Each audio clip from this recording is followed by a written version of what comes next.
صحیح پوچھیں تو میری زندگی کا سب سے یعنی کہ خوشی کا دن وہ دن تھا جب میں واقعی جس کو کہتے ہیں نا کہ میں خوشی سے پھولا نہیں سما رہا تھا. ہوا یہ تھا کہ جو سنی دعوت اسلامی کی یہ تنظیم ہے تو اس میں ہمارے امیر ہمارے قائد نے جو کام کرنے والے ساتھی ان کے لیے ایک پلان تیار کیا تھا کہ میں ان کو ایک ایک کر کے سب کو مدینہ منورہ بھیجوں گا, حج کراؤں گا. تو اس میں انہوں نے 12 لوگوں کا سلیکٹ کیا تھا کہ پورے ملک ہندوستان میں 12 لوگ سب سے زیادہ کون کام کرتا ہے. تو 12 لوگ کی انہوں نے فہرست بنائی تھی, تو سب سے پہلے نام انہوں نے میرا لکھا تھا سب سے زیادہ محنت کرنے والوں میں.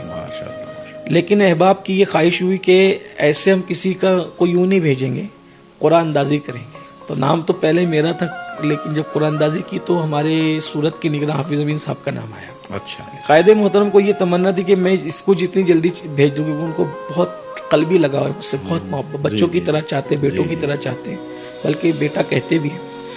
تو پہلی بار تو پورا ہو گیا تو ان کو یہ ہوا کہ بھائی چلیں ہمارا ہی ساتھی گیا, لیکن بھیجنا تو ہمارے ساتھیوں کو تھا. اگلے سال انہوں نے یہ کیا کہ انہوں نے کہا کوئی قرآن اندازی نہیں ہوگی, میں جس کا چاہوں اعلان کر دوں.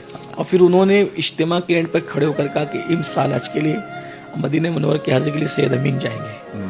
جب ان کی زبان پہ میرا نام مدینہ منورہ کے حوالے سے آیا نا, تو یقین جانیے کہ مجھے ایسا لگتا تھا جیسے میرے سینے سے دل اڑ گیا ہے.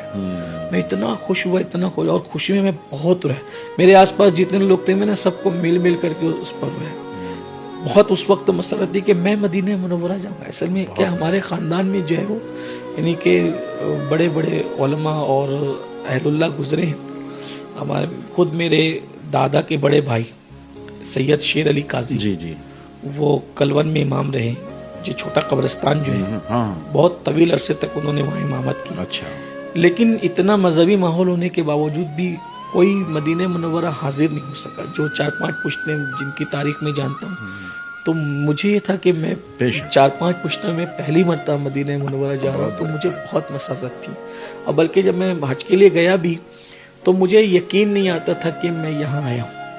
میں کھویا رہتا تھا. تو مجھے احباب جو ساتھ میں تو کہتے تھے کہ کھوئے ہوئے رہنے کی وجہ کیا, تو میں کہتا تھا مجھے یقین نہیں آ رہا ہے کہ میں یہاں